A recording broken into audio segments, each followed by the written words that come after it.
studios. We are very pleased to have a new member of the CBS National News team, Sanjan. Thank you for coming in. He's a faculty member at the University of Montana in the Wildlife Biology program, but also now a CBS News contributor as far as science and the environment goes, and we really appreciate you coming in. Oh, thank you. I'm delighted to be here.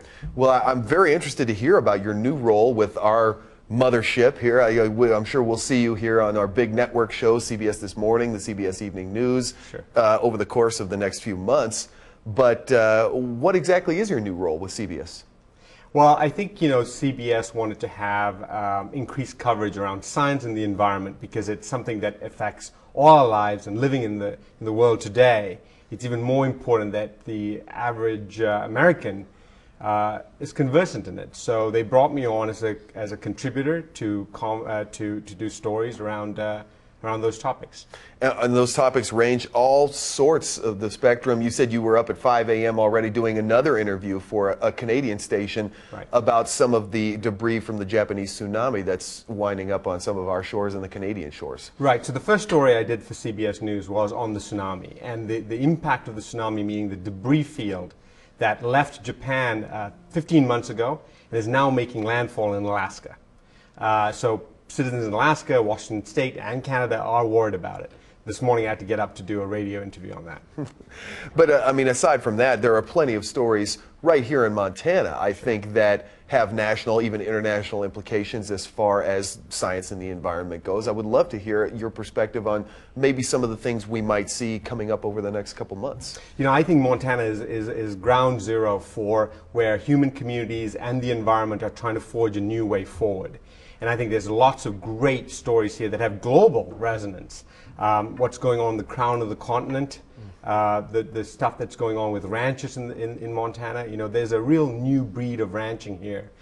Jay Barrell down in the Sentinel, the Mannix brothers here locally, what they're doing with grass-fed beef and really trying to create that a new type of ranching, I think, is a great story. And of course, energy. How can you talk about Montana without talking about energy and the issues on both sides of the equation there?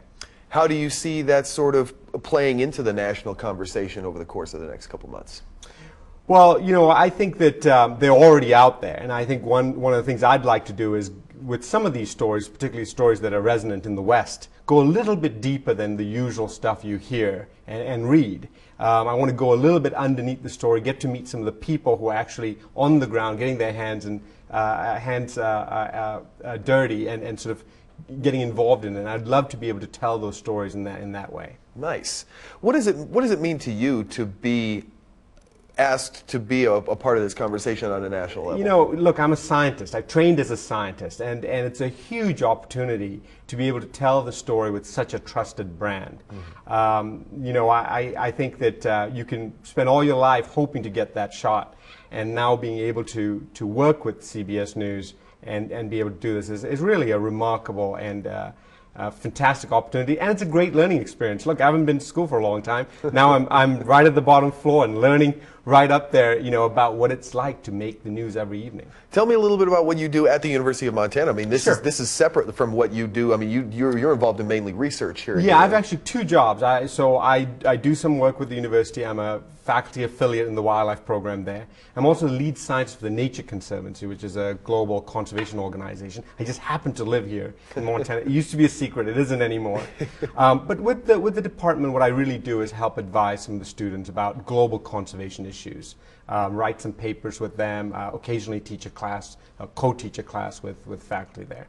Well, we've just a little bit under a minute left, but I know that you have a tremendous opportunity to travel the world, see a lot of different places and animals, and get a lot of opportunities. Can you tell me, are there one or two things that stick out in your mind so far of really interesting places you've gone or interesting things that you've seen?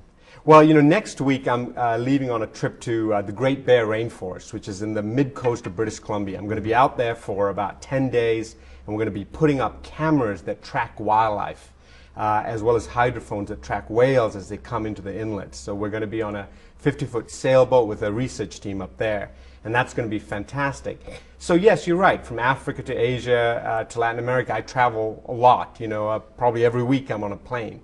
But I really do love Montana. I mean, this is a unique landscape. It's the only place, if Lewis and Clark came back today and did their Voyager discovery, they would find all the animals and plants they saw originally. That's why this place is so special to me. Well, it's very special because we have people like yourself living here as well, and we appreciate you taking the time to come in and speak with us here on Montana This Morning. We will look for you on our big shows, CBS This Morning and on CBS Evening News here in the months to come. Absolutely. Good meeting you. You as well. Sanjan, thank you for joining us. Let's send it back over to Chrissy in the weather.